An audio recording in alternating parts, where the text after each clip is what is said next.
kids that were gang involved there, it was sad, it was tragic, but I could see it as a breakdown of the family unit. And where's the church in the African American community? And so Where's the as a civil rights result of movement? that, the government's taking care of them, right? Well, no. What? So if Bernie Sanders should become president, he is a socialist, really way out there yonder. He's going to tax the rich and do all that. We're not attacking He's going the to be rich. taking care of the We're people. not way left. Wouldn't that be socialism? Listen, this is where things break down, Jesse, is when we just start throwing labels around. I am a socialist. Who do you think prints money? Come on, Peter, you're wasting time. All right, let's go.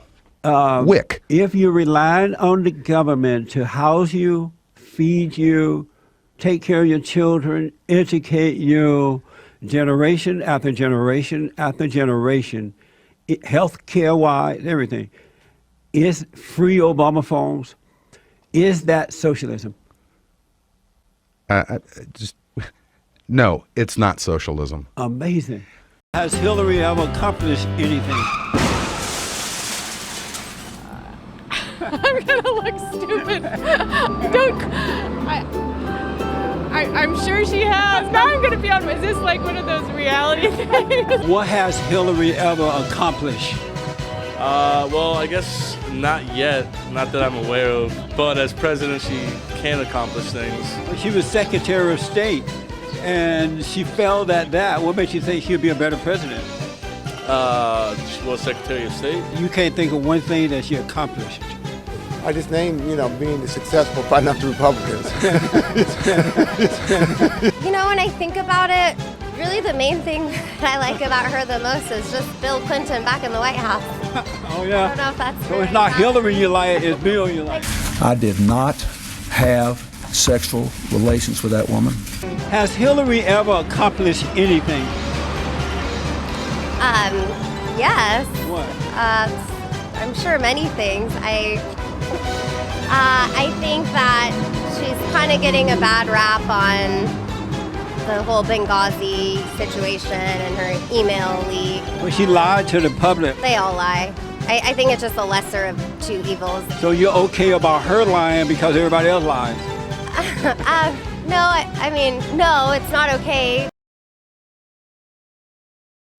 And I see all these kids standing out in front of the school with signs, perfect made signs that's been made up, now that I think about it, by liberals with money because those kids did not do those signs themselves.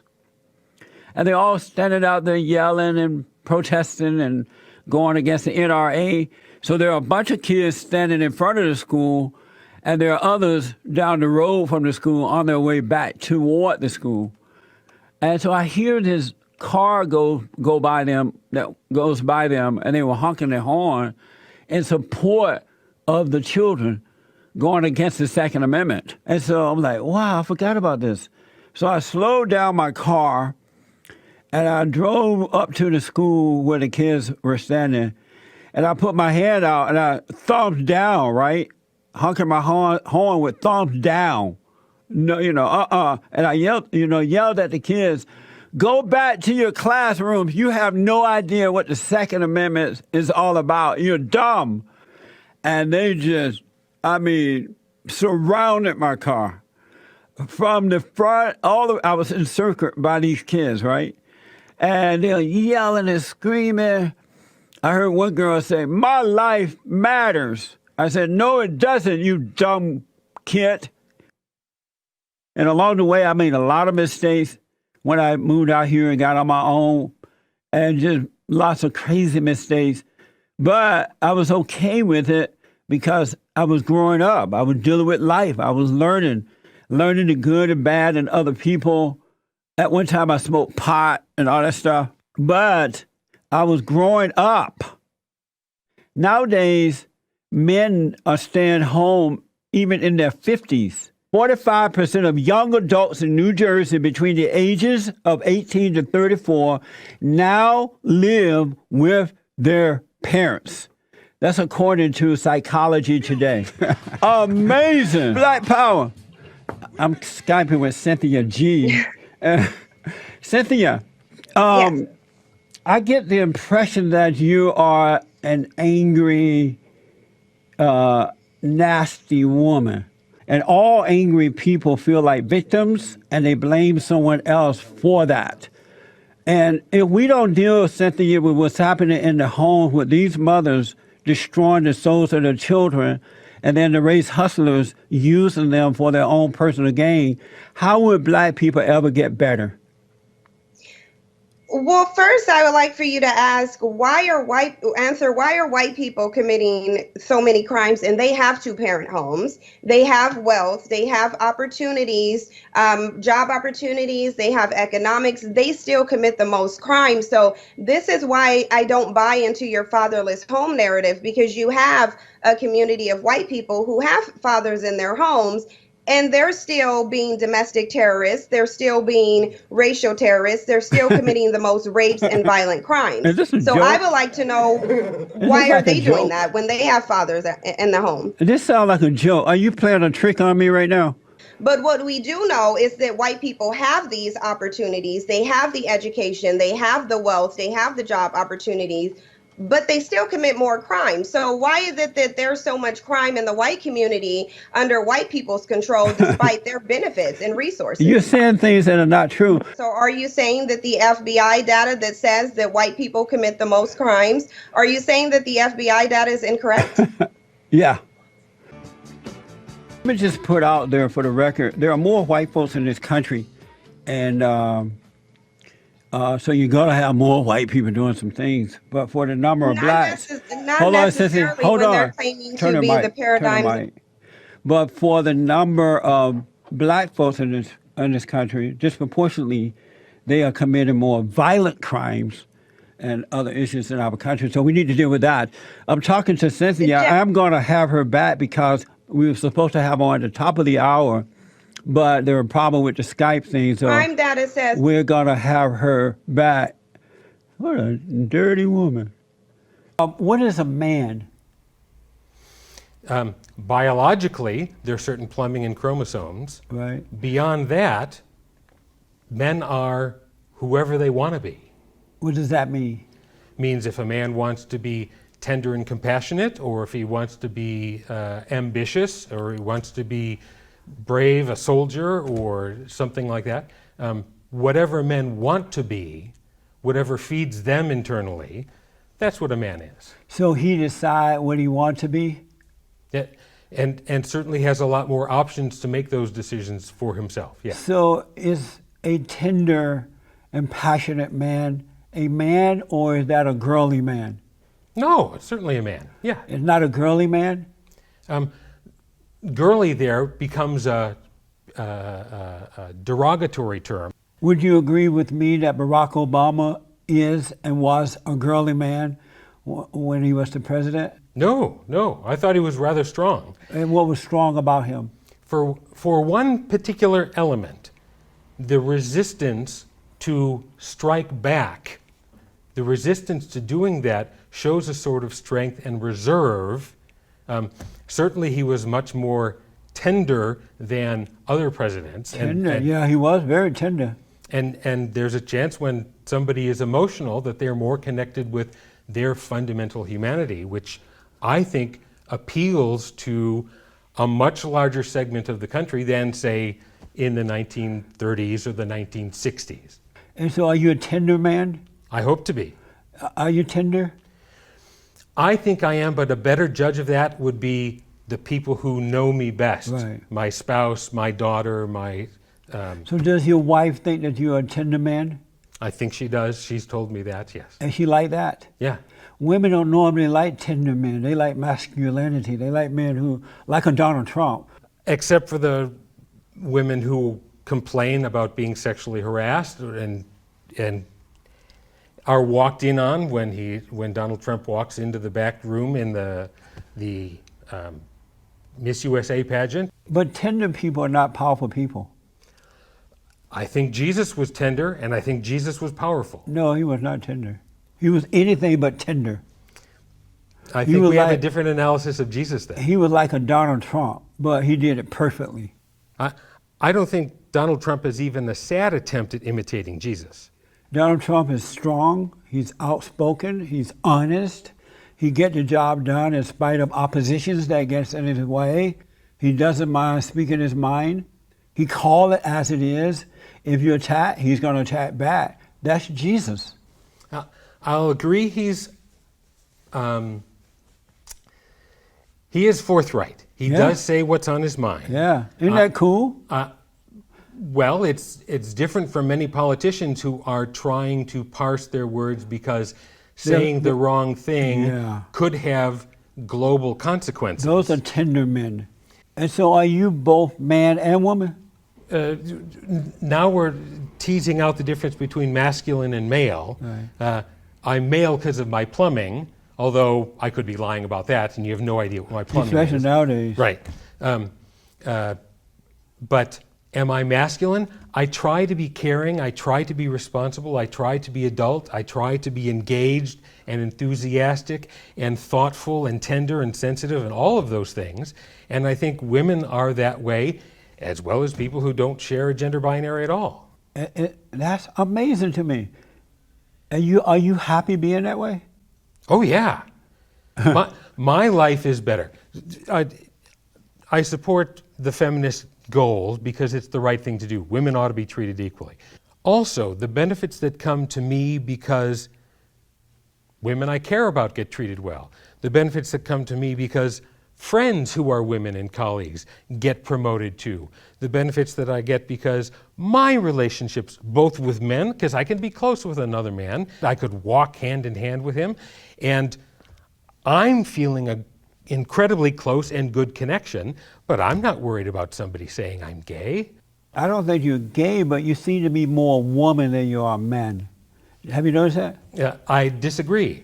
Because all of your qualities are that of a woman. You don't have any manly qualities.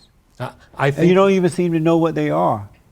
Oh, I think I've heard what goes inside the man box all my life. Tony Porter has talked through that. Oh my stars. I've heard what it is to be a man, and I've rejected a lot of those. When it comes to masculinity, this is Robert Jensen said, when it comes to masculinity, I'm more of an abolitionist than I am a reformer. Amazing.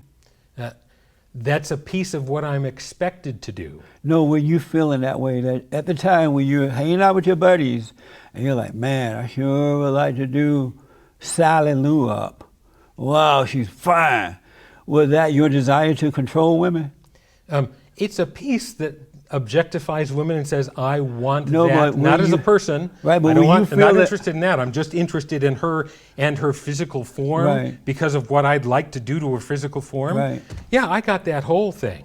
You were feeling like, at the time when you were having this conversation, you were thinking, wow, I would love to control that woman, or were you thinking, I would love to have sex with that woman?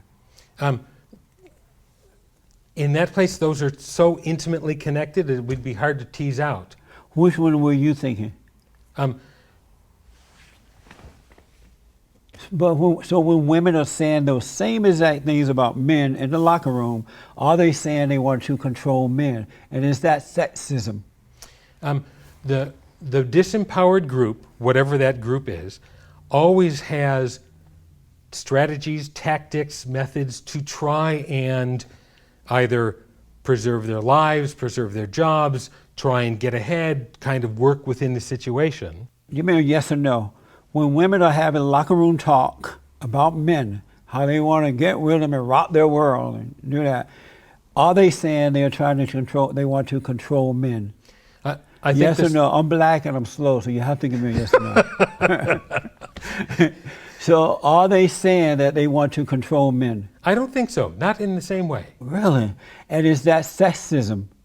I don't think women can be sexist. Is that sexism, yes or no? No. That is mind-blowing. So when women do it, no problem. When men do it, I didn't say it was sexism. wrong. But I mean, you're not calling. I still Why would you think- not be fair and balanced? The difference in power in the social structures, But I they're think, not- they're not requires a in power. different language. These are women who are in power. They're in the locker room. And they're saying the exact same thing that men say. And you say, no, that's not sexism or the desire to control men? I'm saying that the language that I use about women talking about men and the language I use about men talking about women ought to reflect the different power relationships within a male supremacist society. That is so insane. Your language is deceiving. That is mind-blowing to me. That's not honest language. Do you realize by going against men that you're going against your own nature? You have decided, you know what, I don't like being a man. I don't like my nature. I'm going to go against it and fight with women who hate men. Actually, I don't think that at all. I don't hate being a man. But you're going against yourself. I'm going against what a male supremacist society says is my self-interest. But that doesn't even exist. There's no such thing as a male supremacist society. That's just said in order to control men. In order to control men? Yes. How so? You say male supremacist society, that's not positive. No, I don't think it's positive. And you made up something that doesn't exist. When only men can vote. But women can vote. They've been able to vote ever since. Yes. Was it a male supremacist society once? That's not now. It's never been a male supremacist society. But there was a time when boys were boys and men were men. Men led the way. And women who love being women followed that way because they knew it was the right way. And then you got these godless women who hate men. They're trying to change that order, and you're going with them. I think feminists love men and want what is best for women. Again, in short, what's wrong with the traditional gender roles? I think that traditional gender roles constrain, they stymie, they restrict what any human being ought to be allowed to do. Man, God is not going to be happy with you. Apparently not. You're rejecting God. You're rejecting your own identity. He's not going to be, hold on. Yes, he's not happy. When women take off their female body parts, they go to the doctor cut them off, cut it off, and then you look over here, you get the parts of a male, and you attach them to the woman. That seem normal to you? Transgender is among the most complicated issues in a society that benefits men over every other understanding of gender. Does it seem normal to you that you will have to, as a human being, you will have to cut off your physical parts and take on some other gender's parts? I hope that everyone can. No, I didn't ask what you hope. I'm asking, does that seem normal? Yeah, and I'm going to still go with hope. I hope that everyone gets to behave the way they want to without social sanction. But does it seem normal? It's not common. Do you like being a man? Yes. You do like being a man, but thinking like a woman. I don't think I think like a woman. I think like a man. No, you don't. I'm here to tell you, you don't. I think what you're trying to say is I appear to be thinking in feminine ways. No, you think like a woman. I don't think so. I want to be real clear. Okay. You think like a woman.